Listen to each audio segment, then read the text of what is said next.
سلامونه دوستانو، په نننۍ ویډیو کې درته د نس خط لسمه برخه یعنې د کاپ مرکبات تدریس کوم. کاپ او لام یو شی ده، صرف اول سر کې کاپ چې ده کوږ راځي او لام چې ده سیده راته. د دواړو ترمنځ هېڅ کوم فرق نشته ده. کله به هم چې لام لیکه لام به هم سیده لیکه، خو کاپ چې لیکو کاپ به داسې لیکو. د کاپ لپاره هم چې کاپ الف هم لیکه د بي غوندې دا رقم ته یو غاښ ولیکئ. که تا چېرته سیده راولو بي ترې جوړېږي، خو دا به داسې لږ راولو، نور به یې پورته داسې جګ کړو. الف دا کاپ الف جوړ شو، دې ځای نه به کوږ داسې دا د کاپ دغه کش کړو. بل چې د کاپ بي ده، کاپ بي هم چې کله لیکه دا رقم ته یو کوږ خط کش کاږئ، لکه د لام غوندې کش کاږئ، خو د لام به سیده راته، د بي چې د کاپ چې ده کوږ راځي. دا رقم لکه دال غوندې، ګوره دې نه کټ مټ هماغه دال غوندې جوړ شو. دا به دې خوا ته داسې بوځي، که دا ځای هم لږ ورته راټیټ کړي ډېر ښایسته راځي. دې ځای سره ډایرکټ دغه بي دا رقم ته راولئ، داسې لږ وغځوئ کاپ بي. لاندې ورته یو ټکی کېږدئ. بل چې د کاپ جیم ده، کاپ جیم چې لیکم دا رقم ته کوږ خط کش کاږئ، دا له دې خوا نه داسې بوځي شاته، دا ځای کوږ راولئ، دا لږ بوځي داسې، دا پورته جګ راولئ. له دې ځای نه جیم شروع کړئ، داسې وبوځئ، کله مو چې داسې بوته دا بېرته شاته دې خواته راولئ. دلته باید نیمه نقطې قدر ته ځئ یا یوه نقطې قدر ته، دا داسې راولئ، له دې نه داسې ډېر ونه وځي، دا داسې راولئ، ګوره ګول غوندې، دا له دې نه داسې یوې نقطې یا نیمې نقطې قدر ته وتلئ. کاپ جیم. بل چې د کاپ دال ده،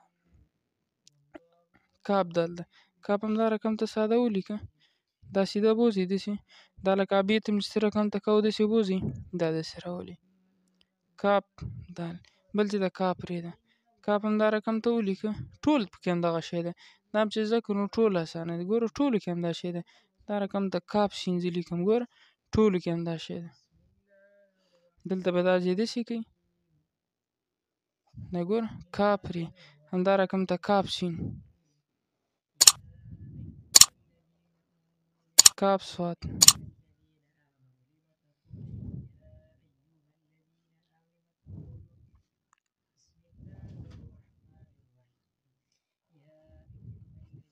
د کاپ صاد.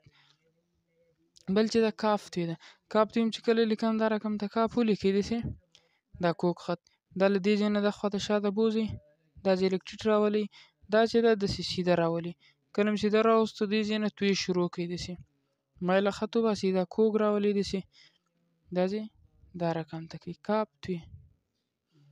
دلته یې پنډک غوندې ورته ورکړئ. بل کاف عین ده،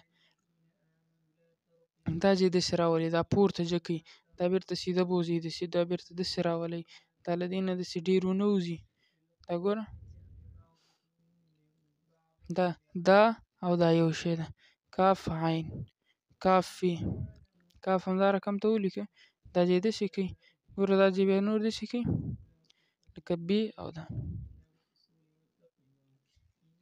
چې د کاف کاف ده، کاف قاف، دا ځای داسې ده لکه د سین غوندې، ګوره دا یو شی ده. کاف کاف. بل چې د کاف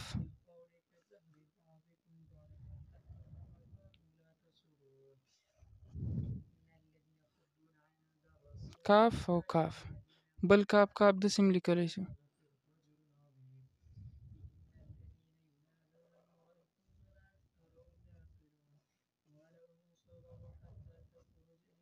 کاف لام، دا رقم ته هم که کاف الف هم ولیکئ، دا بېرته شاته راولئ داسې، دلته یوه نقطه قدر ته ځئ، دا داسې بوځئ، دا ګوره کاف لام. بل چې د کاف میم ده، کاف هم دا رقم ته ولیکه، دا سیده بوځئ داسې،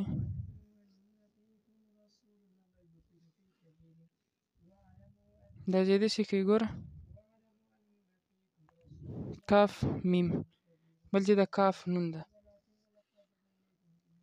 کاف هم دا رقم ته ولیکه، ګوره دا رقم، دا ځای لکه ری غوندې داسې راوله، دا ځای او دا ځای ګوره یو شی ده، او دا ځای بیا نور لکه د سین غوندې داسې راوله. کاف نون. بل چې د کاف واو ده، دا رقم ته کاف او قاف دې ولیکه، دا رقم ګوره دا او دا یو شی ده، دا ځای لکه د ری غوندې داسې راوله. کاف واو، کاف هې، 3 رقمه ه لیکو، 2 رقمه ه لیکي، هر څو رقم ته چې لیکي. کاف لام الف.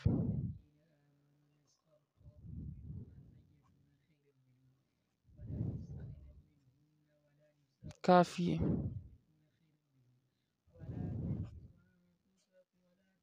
کافیه.